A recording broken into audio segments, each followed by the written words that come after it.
عن ابی ہریرہ رضی اللہ تعالی عنہ قال قال رسول اللہ صلی اللہ علیہ وآلہ وسلم ما من یوم یصبح العباد فیہ الا ملکان ینزلان فیقول احدہما اللہم اعط منفقا خلفا ویقول الآخر اللہم اعط ممسکا تلفا متفق علیہ۔ حضور اکرم صلی اللہ علیہ وسلم کا ارشاد ہے کہ روزانہ صبح کے وقت دو فرشتے آسمان سے اترتے ہیں۔ ایک دعا کرتا ہے اے اللہ خرچ کرنے والے کو بدل عطا فرما، خرچ کرنے والے کو بدلہ عطا فرما، اور دوسرا کہتا ہے اے اللہ روک کر رکھنے والے کا مال برباد کر۔ حضرت ابو درداء رضی اللہ تعالیٰ عنہ حضور اکرم صلی اللہ علیہ وسلم کا یہ ارشاد نقل کرتے ہیں، جب بھی طلوع آفتاب ہوتا ہے تو اس کی دونوں طرف دو فرشتے اعلان کرتے ہیں۔ اس اعلان کو جن اور انس کے سوا سب سنتے ہیں۔ اعلان یہ ہوتا ہے اے لوگو اپنے رب کی طرف چلو، تھوڑی چیز جو کفایت کا درجہ رکھتی ہو اس زیادہ مقدار سے بہت بہتر ہے جو اللہ سے غافل کر دے۔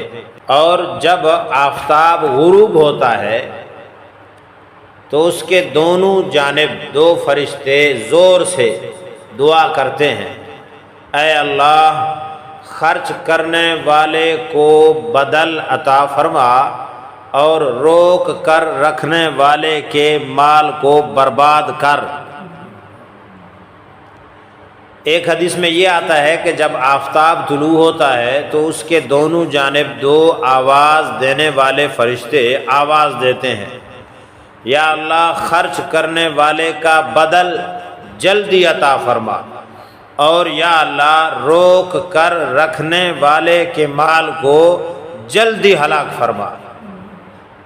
ایک اور روایت میں اس طرح آتا ہے آسمان میں دو فرشتے ہیں جن کے متعلق صرف یہی کام ہے، کوئی اور کام نہیں ہے، ان کی ڈیوٹی صرف یہی کام ہے۔ ایک کہتا رہتا ہے یا اللہ خرچ کرنے والے کو بدل عطا کر، دوسرا کہتا ہے یا اللہ روک کر رکھنے والے کے مال کو ہلاکت عطا فرما۔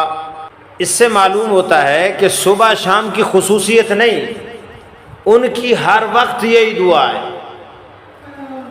لیکن پہلی روایات کی بنا پر معلوم ہوتا ہے یہ فرشتے آفتاب طلوع ہونے کے وقت اور غروب کے وقت خاص طور پر یہ دعا کرتے ہیں۔ اور مشاہدہ اور تجربہ بھی یہی ہے، آپ نے دیکھا ہوگا کہ مال جمع کر کے رکھنے والوں پر ایسی چیزیں اکثر مسلط ہو جاتی ہیں جن سے وہ سب جمع کردہ مال ضائع ہو جاتا ہے، چھن جاتا ہے، کسی پر مقدمہ مسلط ہو جاتا ہے، کسی پر آوارگی سوار ہو جاتی ہے، کسی کے پیچھے چور لگ جاتے ہیں، کسی پر کوئی بیماری مسلط ہو جاتی ہے۔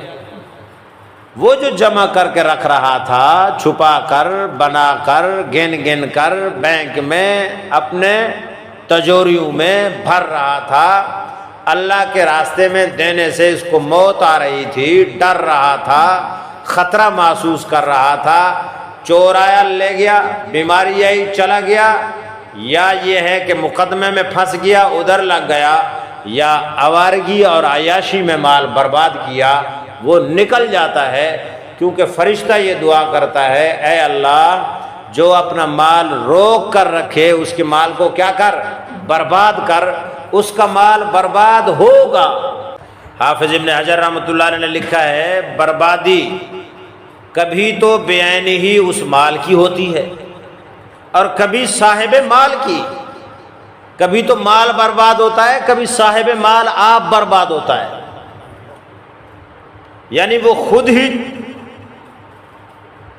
چل دیتا ہے، اور کبھی بربادی نیک اعمال ضائع ہونے سے ہوتی ہے، کیونکہ اس میں پھنس کر نیک اعمال سے جاتا رہتا ہے۔ اور اس کے بالمقابل جو خرچ کرتا ہے اس کے مال میں برکت ہوتی ہے، بلکہ ایک حدیث میں آتا ہے جو شخص صدقہ اچھی طرح کرتا ہے اللہ تعالی شانہ اس کے ترکے میں اچھی طرح نیابت کرتے ہیں، یعنی اس کے مرنے کے بعد بھی اس کے مال کا وارث مال برباد نہیں کرتے، لغو چیزوں میں ضائع نہیں کرتے، ورنہ اکثر امیر لوگوں کے لڑکے باپ کے مال کا جو حشر کرتے ہیں وہ تو سب کو معلوم ہی ہے۔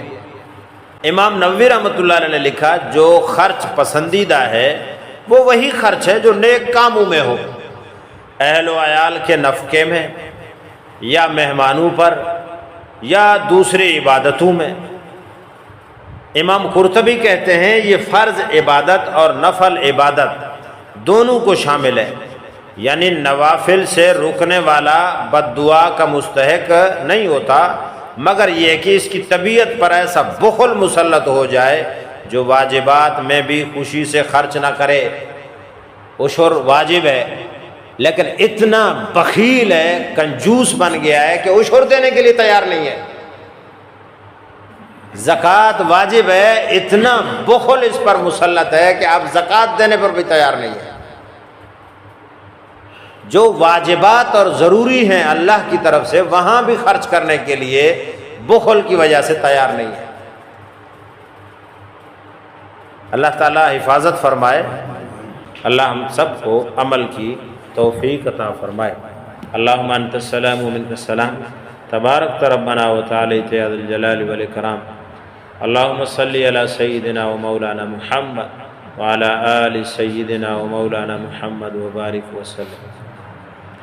ربنا ظلمنا انفسنا وان لم تغفر لنا وترحمنا لنكونن من الخاسرين۔ ربنا لا تزغ قلوبنا بعد إذ هديتنا وهب لنا من لدنك رحمة إنك أنت الوهاب۔ ربنا آتنا في الدنيا حسنة وفي الآخرة حسنة وقنا عذاب النار۔ ربنا تقبل منا إنك أنت السميع العليم وتب علينا إنك أنت التواب الرحيم۔ وصلی اللہ تعالی علی خیر خلقہ محمد وآلہ واصحابہ اجمعین برحمتک یا ارحم الراحمین۔